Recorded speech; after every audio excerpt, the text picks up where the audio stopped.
오늘 십계명의 제 8번째 계명 도둑질하지 말라라고 하는 말씀으로 하나님의 말씀을 함께 나눕니다. 여러분, 십계명은 두 부분으로 되어져 있는 것 여러분들도 잘 아실 겁니다.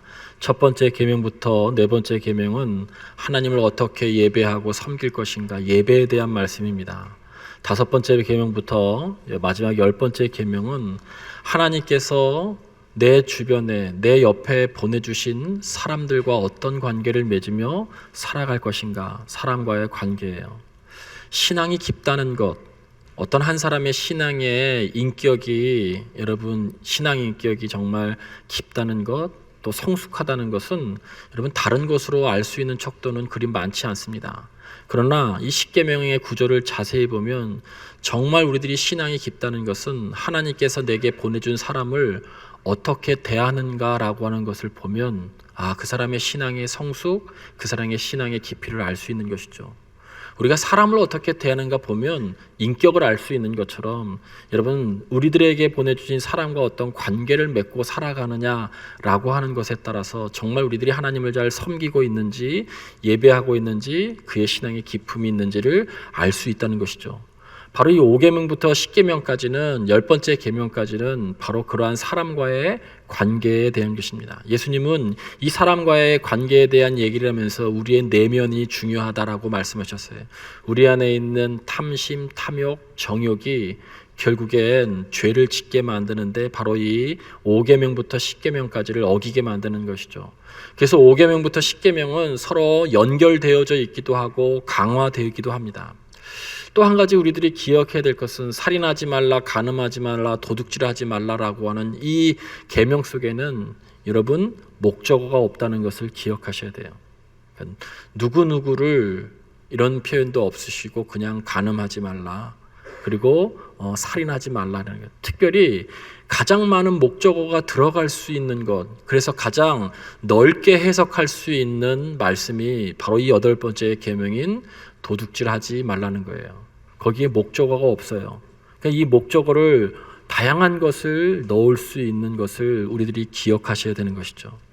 대부분 우리들이 여기에다가 타인의 소유를 도둑질하지 않는 것으로 많이 이야기합니다. 맞습니다. 이 안에는 타인의 소유에 다양한 것을 다 넣어서 도둑질하지 말라라고 그렇게 말씀할 수 있는 것이죠. 절도에는 눈에 보이는 절도가 있고 눈에 보이지 않는 절도가 있고 무시되는 절도가 있어요. 타인의 소유를 도둑질하는 것, 강도짓하는 것, 어떨 때는 지적 소유권, 표절 같은 것이죠. 또는 어떤 사람의 공로도 내 것인 양 할 때도 있어요. 사기를 통해서 다른 사람의 것을 가져오기도 하고요. 여러분, 과장 광고, 이것도 결국 여러분 절도에 해당합니다. 저울의 크기나 양을 속이는 것도 마찬가지죠. 더 나아가서는 우리들이 직장 생활하면서 여러분 남의 시간, 회사의 시간을 빼앗는 것이죠. 근무 태만, 태업, 게으름, 무익하게 시간을 낭비하는 것, 출근 명부를 허위로 기재하는 것, 외근을 나갔다가 빨리 돌아와야 되는데 시간을 더 때우고 들어오는 것, 이거 전부 다 남의 시간을, 회사의 시간을, 어떤 시간들을 다 도둑질하는 행위입니다. 근데 아주 단순하게 생각하죠. 더 단순하게 생각하는 무시되는 절도도 있어요.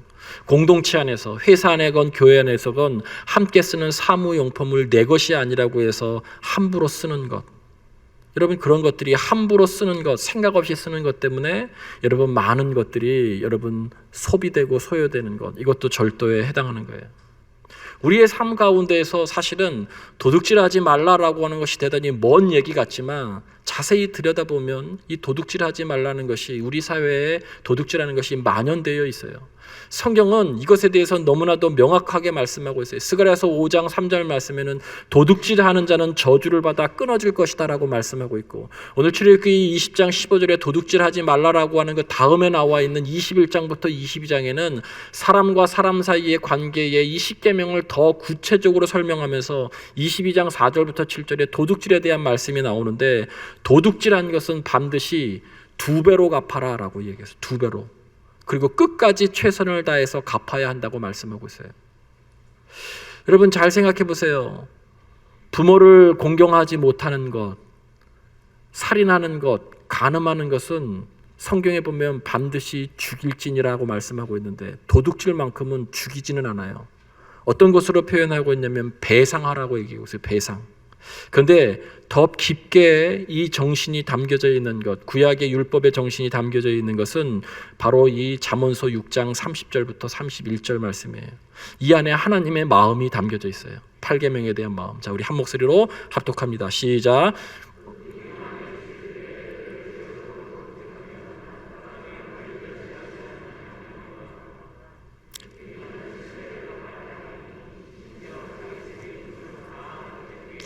자, 여기 보시면 도둑이 만일 줄일 때에 배를 채우려고 도둑질을 하면 그 사람을 멸시하지는 말라는 거예요. 그 얘기는 그의 상황에 대해서 긍휼하게 여기라는 거예요. 이 마음속에 하나님의 마음은 어떤 것이었냐면 이런 굶주린 사람이 없게끔 해야 된다라고 하는 거예요. 들키면 몇 배를 갚아야 된다고요? 7배를 갚아야 된다는 거예요. 이것도 중한 죄라는 것을 말씀하고 있어요. 여러분, 없는 사람이 도둑질을 해서 다시 되갚을 때 7배를 갚을 때에는 얼마나 고통스럽고 힘들겠어요. 갚는 과정 가운데 아마 뼈에 사무치도록 자신의 잘못을 깨닫게 된 거예요. 갚아나가는 과정 가운데. 여기서 주시고자 하는 하나님의 마음은 여러분 두세 가지 정도인데 이렇게 줄이는 사람이 없는 사회를 만들 것을 원하는 것이 하나님의 마음이었어요. 또 한 가지는 그런 잘못된 사회 속에서 그 도둑질하는 사람을 그러나 멸시하지는 말라는 거예요. 그러나 도둑질한 것은 7배나 갚아야 되는 중대 범죄라고 하는 건 명확하게 밝히고 있다는 거예요. 왜 그러냐면 상대방의 물건 소유는 생계와 관계되어져 있고 생명과 관계되어 있기 때문에 그래요. 내 생명이 소중한 것처럼, 내 생계가 소중한 것처럼 상대방도 그렇다는 것이죠. 그래서 반드시 갚아야 된다라고 이야기하고 있어요. 이 8계명 안에 도둑질하지 말라라고 하는 것은 하나님의 이러한 마음이 성경 이곳저곳에 찾아보면 마음이 담겨져 있는데 그것은 바로 그런 거예요. 도둑질을 하는 사회가 되지 않도록 힘써야 된다는 거예요. 여러분, 도둑질이 만연된 사회는 정말 불안한 사회입니다. 내 재산이 여러분 남에게 강탈당하는 것, 불안정하고 불안한 사회이죠. 그러나 또 한 가지는 어떤 사회의 구조적이라든지 인간의 죄성들 때문에 누군가는 대단히 배부르고 누군가는 정말 굶주리고 있는 것, 이것도 하나님이 원하시지 않는 거예요. 그래서 하나님은 그렇게 한 사람들을 죄이긴 하지만 멸시하지 말라고 하는 것이죠.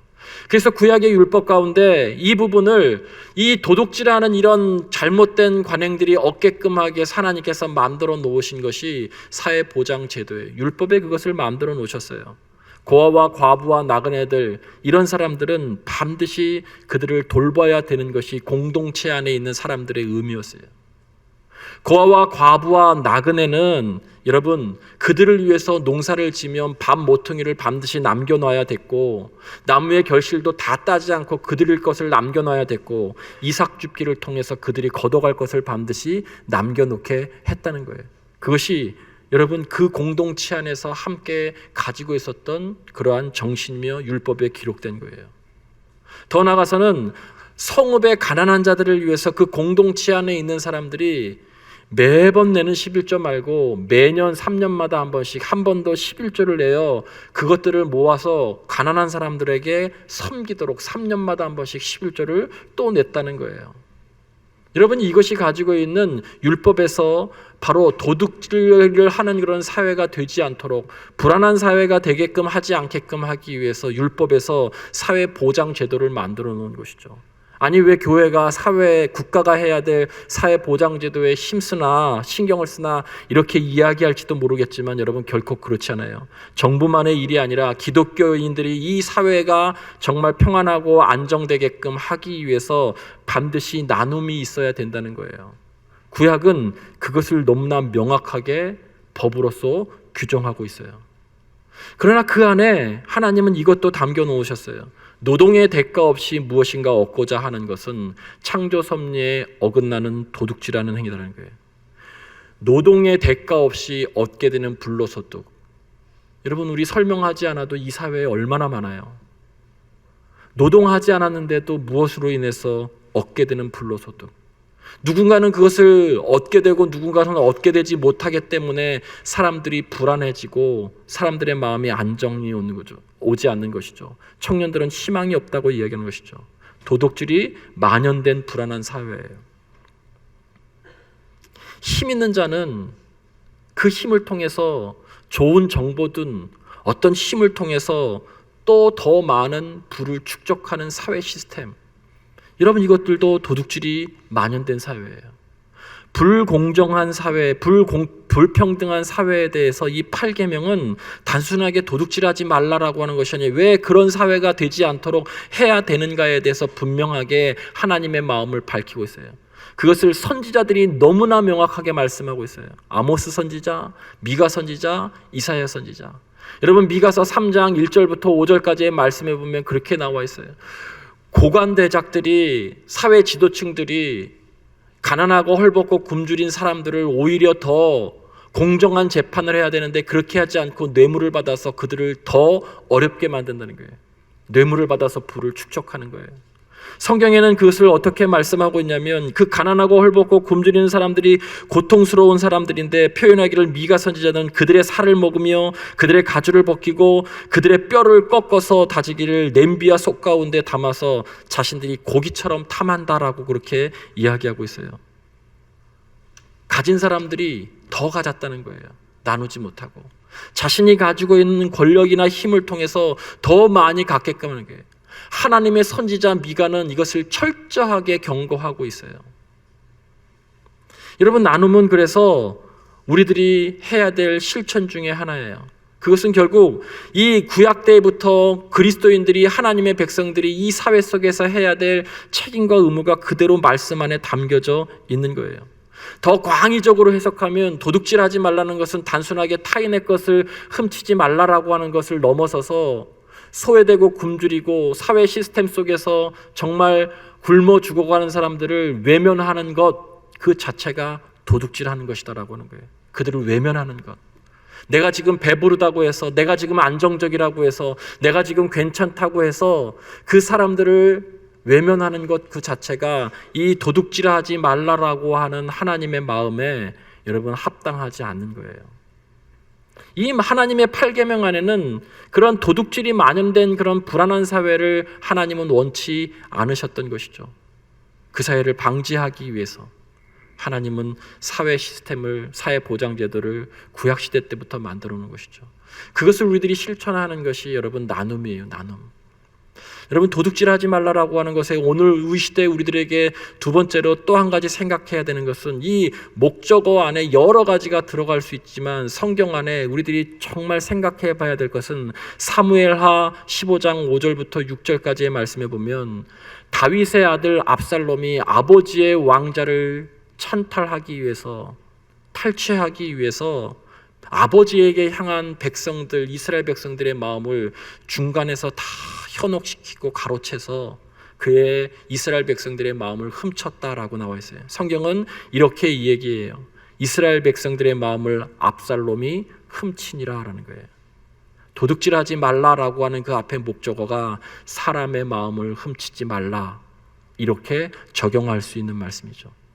여러분 오늘날 우리 사회 속에서 사람의 마음을 훔치는 일, 현혹시키고 유혹하고 그래서 나락에 빠지고 파탄의 지경에 만드는 일들이 얼마나 많습니까? 대표적으로 이단 사상들이죠. 이단 사상들.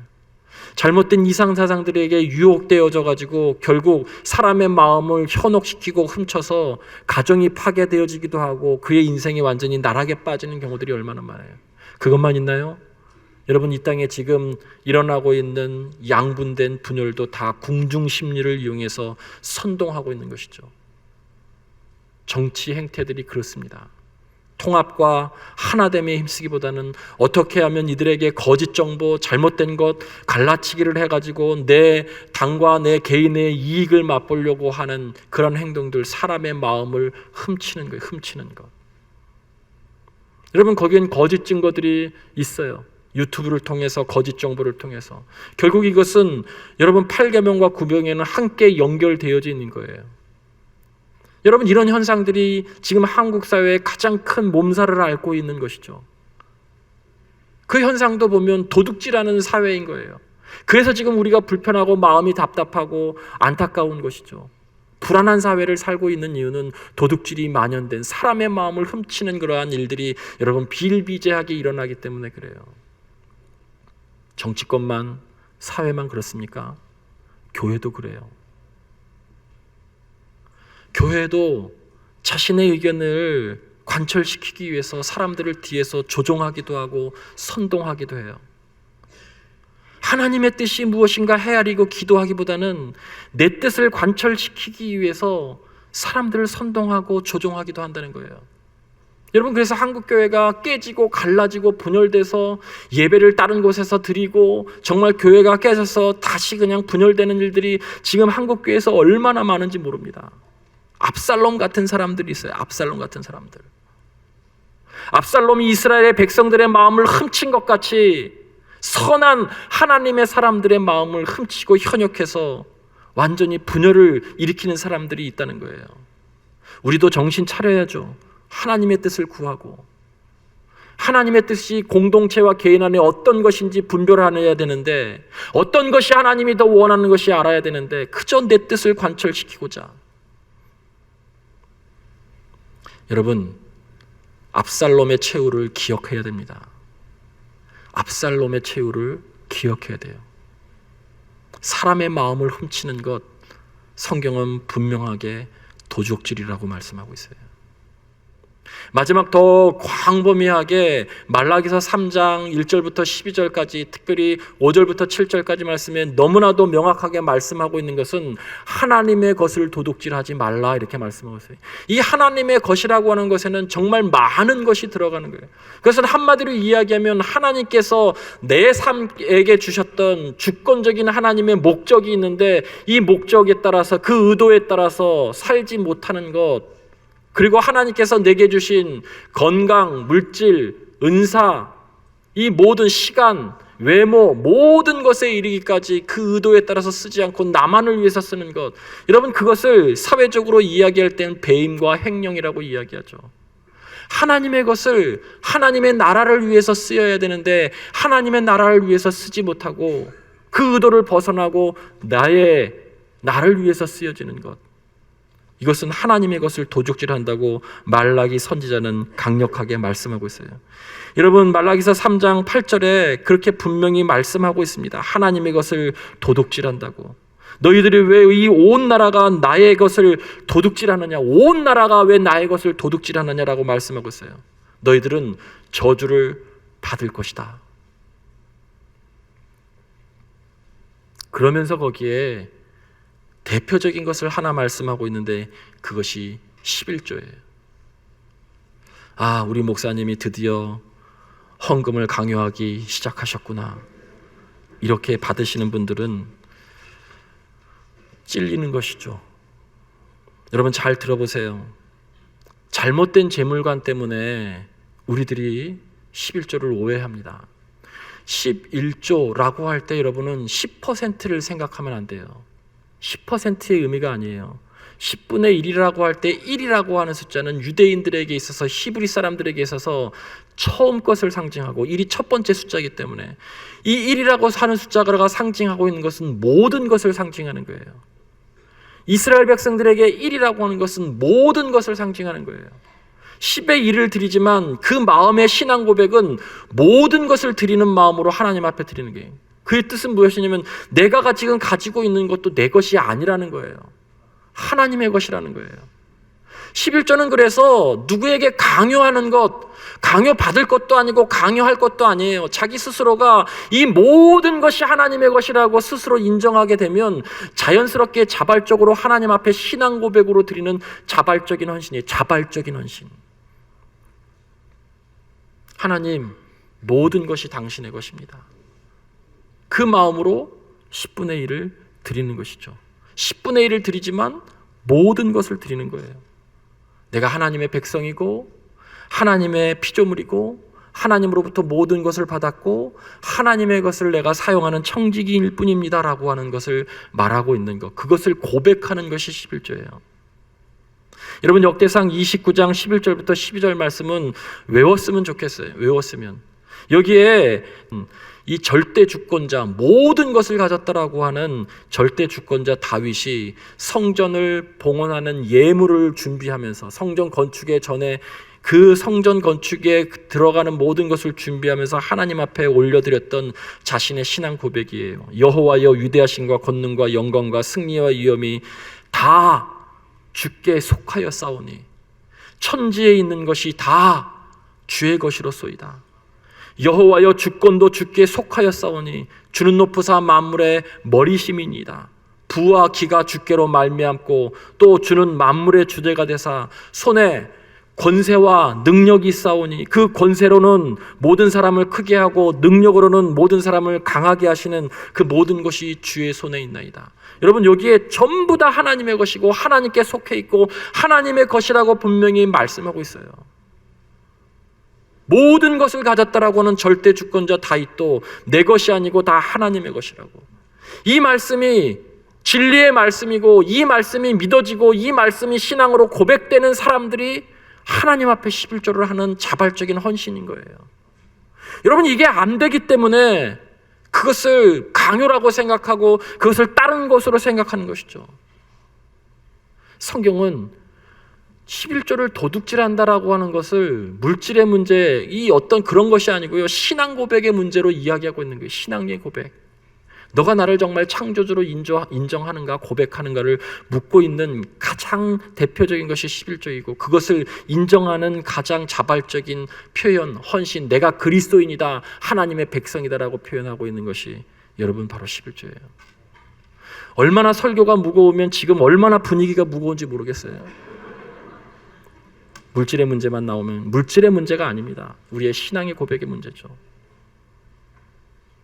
8계명 안에는 단순히 도둑질하지 말라라고 하는 이 말씀 속에는 하나님의 주권적인 목적에 의해서 너의 삶이 움직이고 있는가라고 하는 것을 묻고 있는 거예요. 너가 정말 청지기의 삶을 살고 있는가? 마태복음 24장에 보면 달란트의 비유가 나오죠. 1달란트 받은 사람 땅에 묻어놨어요. 하나님이 주신 시간, 재능, 물질, 건강, 이 모든 것, 그것을 통해서 하나님의 영광을 드러내고 하나님의 나라를 이루는 데 힘써야 되는데 그것을 땅에다가 묻어놓은 거죠. 선용하지 않은 거예요. 악하고 게으른 종이라고 말씀하시죠. 내 것인 양, 때로는 더 나가서 목적과 방향 없이 사는 삶, 시간 낭비하고 쾌락에 빠지는 삶. 여러분, 이 모든 것이 악하고 게으른 종이 하는 하나님의 것을 도둑질하는 거예요. 그래서 신약에 와서 사도 바울은 사람들에게 이렇게 얘기합니다. 에베소서 4장 28절 말씀에 보면 도둑질하는 자는 다시 도둑질하지 말고 돌이켜 가난한 자에게 구제할 수 있도록 자기 손으로 수고하여 선한 일을 하라라는 거예요. 도둑질하는 자라고 하는 것은 물질만, 타인의 소유만 이야기하는 것이 아니라 하나님의 것, 그 모든 것, 여기에 들어가는 모든 목적어에 해당되는 거예요. 그리고 너 열심히 일해서 도둑질이 만연된 사회가 되지 않도록 너 힘쓰라는 거예요. 구제에 힘쓰라는 거예요. 그것이 하나님의 나라를 이루라는 것이죠. 우리는 참 많은 것을 받았습니다. 죽었던 죄인을 구원을 주셔서 구원받게 하시고 은혜 받게 하시고 사랑받게 하시고 섬김받게 하시고 직분도 받고 은사도 받고 시간도 받고 모든 것을 다 받았어요. 그런데 은혜가 임하면 그것을 자발적으로 나눠요. 은혜가 임하게 되면 나누게 되어져 있고 은혜가 임하면 섬기게 되어져 있고 은혜가 임하게 되면 여러분 반드시 자발적인, 누가 시켜서가 아니라 자발적인 헌신을 하게 되어 있다는 거예요. 그것이 신앙인의 삶이에요. 사랑하는 성도 여러분, 이번 한 주간 깊이 오늘 말씀을 묵상하시면서 도둑질하지 말라 속에 목적어, 내가 많이 도둑질하고 있는 것은 무엇인지 점검해 보시고 여러분 하나님 앞에 다시 우리의 삶을 돌이킬 수 있게 되기를 주님의 이름으로 간절히 축원을 드립니다. 에베소서 4장 28절에서 말씀하고 있는 것처럼 다시 도둑질하지 말고 돌이켜서 구제할 수 있기를, 선한 일을 할 수 있기를 주님의 이름으로 간절히 축원을 드립니다.